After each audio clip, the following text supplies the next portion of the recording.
everybody. Today we're going to talk about nightmares and dreamscapes. Now this is a Stephen King miniseries movies I should say. It came out in 2006. I actually own the DVD set to this. I've owned this for a long time, since probably about 2006. My copy has 3 discs in it. And you could buy, if you want the digital version, you could buy it for $24.99 on Vudu, or you can buy it, each one of the miniseries movies for $4.99 per movie. The TV miniseries is based on stories from Stephen King's Nightmares and Dreamscapes, with also a book of short stories in it.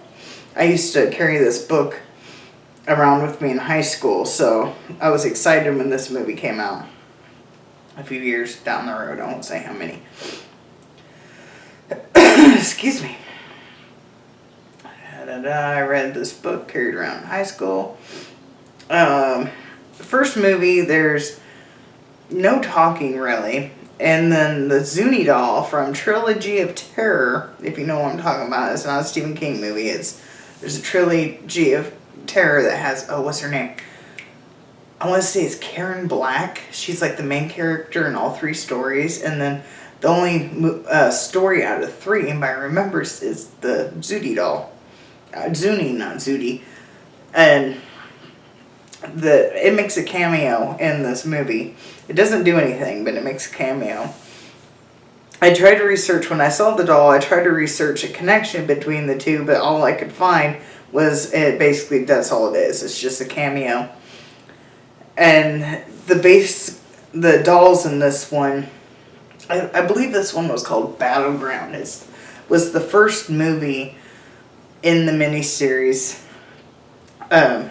Basically, there's little army men, and there was a hitman, and he takes out a toy maker, and the little army men go and take the revenge on the guy who killed their maker.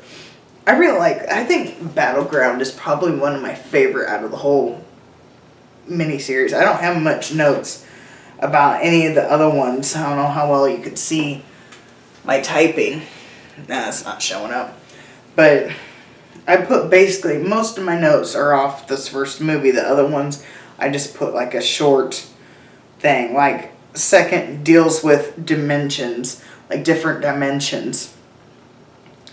The third movie is old PI themed that also kind of deals with, I would say, almost dimensions. And it has I can't think of his name. It's going to tip my tongue. He was in the 3rd Jurassic Park. He plays the dad to the kid that goes to the island. If you know who I'm talking about, I cannot think of his name. William Macy, I want to say his name is. He's the PI. I might have his name wrong. I really hope not, but he plays the PI. The 4th is a Boy Genius type story. Now these are just kind of vague synopsises that I took, so I don't give too much away on these. The 5th is a horror book writer haunted by a painting, and there's a China pig Easter egg. Now this is long enough for me to not remember what the reference to the China pig, but I know the China pig is from Misery, because Annie Wilkes was obsessed with China pigs. So when I heard about the China pig, I instantly connected it to Annie Wilkes. The story has nothing to do with Annie Wilkes, but there's a little... King likes to put Easter eggs in his stuff. I picked up on the China pig, so I'm taking that as an Easter egg. Where it takes place, or the significance of this, I don't really remember. It's been a while since I watched it, but I did write China pig Easter egg, so if you pay attention, there is an Easter egg in there, at least my opinion. The 6th movie, thieves go out after a treasure. And I think there's like little pieces of the map, and each person had a map. And they had to go and put the map together to put that, and basically havoc ensues, and it was alright. I said my favorite one is the first movie. The seventh is Dead and Aware, or Presumed Dead but Not. This one was pretty good as well. It's like you don't know, this person was out on the golf course. It's actually Billy from the first It that plays the part of the main character. He goes and he's on the golf course, and the next thing he's at the hospital. He's like aware of everything's going on, but is he dead? Is he not dead?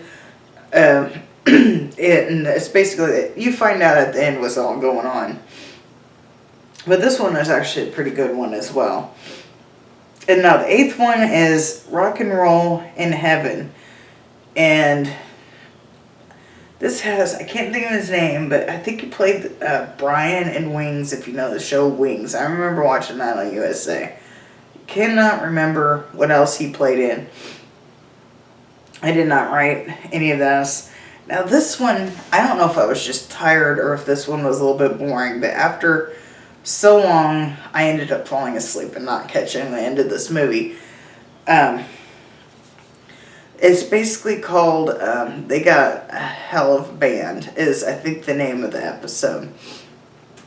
And this couple is driving, and the woman is mad that the man gets them lost because he's taking a shortcut, and they get lost into this basically rock and roll heaven. There's a lot of younger people might not recognize the people into this movie, but let's say Elvis Presley is the mayor, and then there's Janis Joplin, Jimi Hendrix.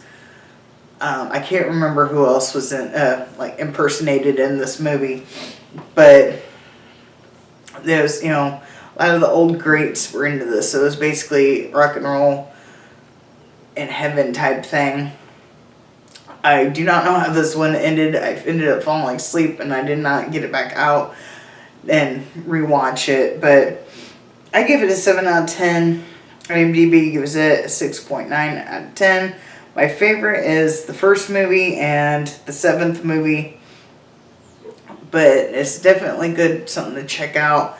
That's 8 movies, and they're all movie length. You know how Stephen King likes to be long. So it's something definitely worth checking out to get some time to go by.